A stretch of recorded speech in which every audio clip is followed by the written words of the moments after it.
A lot of you were taught in history books in school that slavery was outlawed approximately 151 years ago. Well, in a way, it actually was not. Slavery still exists today, but in a much different form.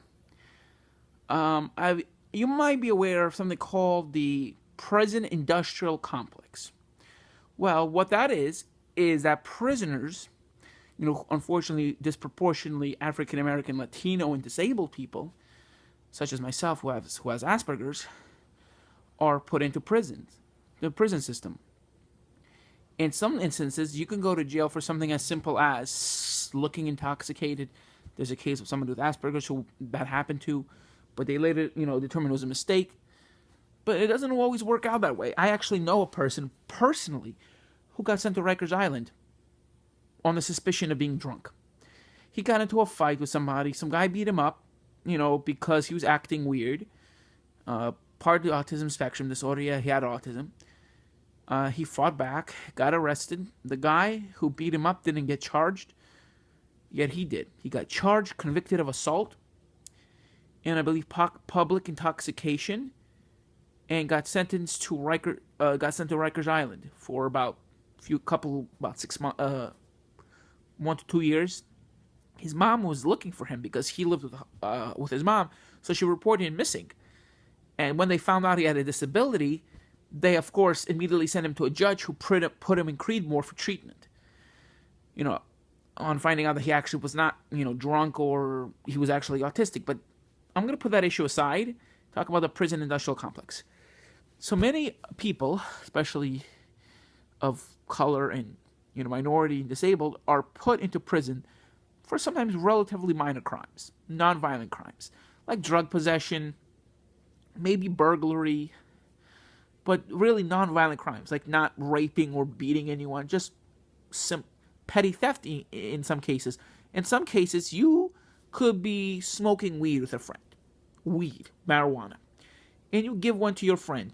Cop sees you do that. They arrest you and charge you with distributing marijuana.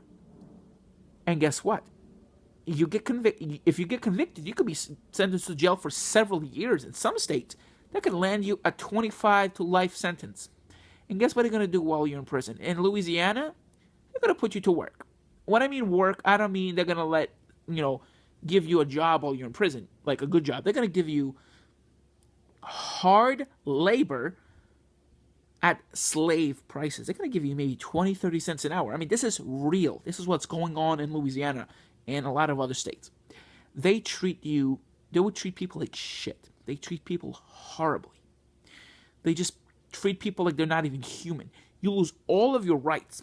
Your voting rights, gone. Your rights in total are gone. So they could beat you up and you have no rights. You cannot defend yourself. They could put you in solitary confinement for no reason. Yeah, they can do that. Basically, you have no rights as a prisoner. So yeah, they can do anything they want to you in the prison system.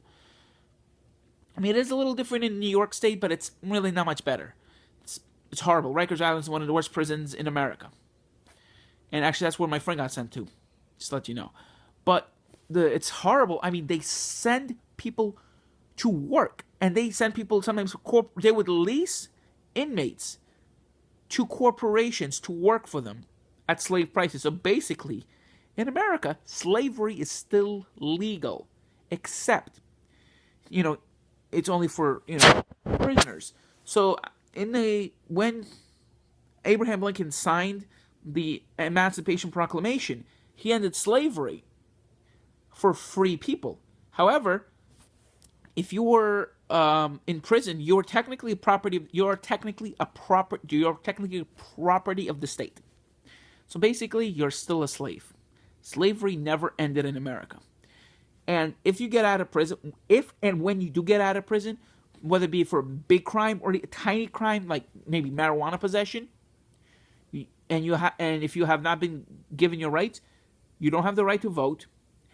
You will have very big difficulty finding jobs, and guess what? No money, no jobs. You will not be given public housing. You'll be homeless. So what are you gonna do? How are you gonna get money?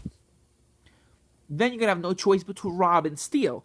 and that puts you back in the criminal justice system. So basically, it's an endless loop. That's what a criminal justice system is. Once you come in most cases, you can never get out. The reincarceration rate in America is one of the world's highest, and I can see why. It's not a surprise. They basically make you come back. They basically strip you of all your rights. With no rights, you cannot get a job. You cannot vote. You cannot get public assistance. So you're going to have no choice but to rob and steal.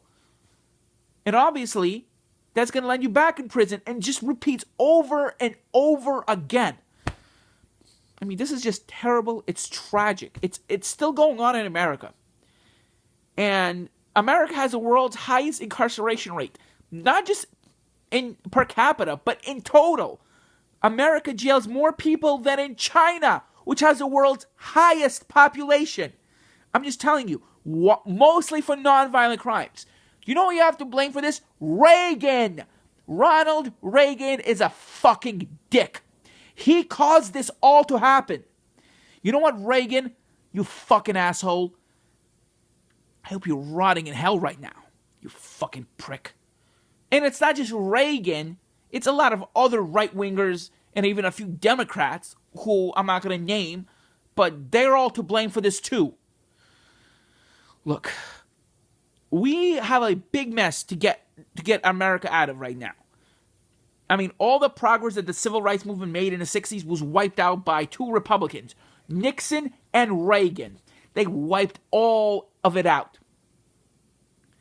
I bet you if RFK was not assassinated, none of the shit America is right now would have even taken place. America would be a much better country. I can guarantee you that. But we need a president like Sanders. We need him. And, I mean, the Republican-controlled Congress is going to ruin everything that Obama is trying to do. You know, they're already doing that right now. And what Bernie Sanders is going to try to do. But I think Bernie Sanders could get more done with executive orders. Right now, America is in a very bad place, especially in the criminal justice system. It's not no wonder why America right now is near the bottom of the full democracy index. We are on the verge of being considered a flawed democracy. Our democracy index rating is right around 80, 82. If we get under 80, we're considered a flawed democracy. We're only 2 countries away, down the list from being considered a flawed, actually 1 country away from being considered a flawed democracy. We're right on the verge. Countries like Germany are actually considered full democracy. You go to Norway, which is considered socialist, communist. They're actually the number 1 democracy index rating right now. The latest index rating as of 2014 was 99.93. It's almost 100%. Has America ever been that high? The answer is no. And you'll know why. I beg you to go to call your congressman, call your senator, call your state senator, and tell them to end the prison industrial complex right now. End the school-to-prison pipeline, end the prison industrial complex. And before I go on, there's another story you need to hear about. There's an autistic boy that almost got convicted of a crime he didn't commit. Yes, autistic. Yeah. In Virginia, there was this autistic boy who had a meltdown like any autistic boy does. He kicked a trash can. You know what happened? He got arrested and charged with, believe it or not, disorderly conduct. Yeah, he got charged with disorderly conduct and destruction of state property. Autistic. Oh, that's not all. Then 6 months later, he was supposed to go to the principal's office to make a phone call. And, he has bad experiences with going to the principal's office. He thought he was in trouble. Actually, he wasn't. But then what happened was, because he refused to go to the principal's office, he got arrested and charged with disorderly conduct just for simply refusing to go to the principal's office. Why was he called there? Because his mom was there to pick him up from school early, and he thought he was in trouble. He wasn't. But because he thought he was in trouble, he got scared and didn't want to go. So he got in trouble just for being scared. Oh, you want his name, by the way? His name is Edward. His name is Moon Robinson. Just type in Moon Robinson on YouTube and you'll Google. You'll find his name. And then a third thing that happened was a school guard tackled him to the ground, and because he tried to wrestle out of the school guard's hands, he was 250 pounds, 3 times his height. He got charged with, guess what? Assault and battery on a public servant. And if he gets charged with that crime, he could spend 15 to 20 years in prison. He's still actually in trial right now. His name is Edward Moon Robinson. Just look him up. It's terrible. And yes, he is also, not only is he autistic, but he's also black. So it's like a double blow, basically, to my kind, because autism, and to people of African American descent. It's just a tragedy what's going on in this country. And unfortunately, the news media is doing little to address what's going on. They're addressing other issues, like who gives a crap about the Emmys or the Grammys? Who gives a fuck about that? We need to be talking about the real issues in this country, not some, oh, look at me, I got an Emmy. Who gives a shit about that? Well, thank you for watching and have a great day. Bye.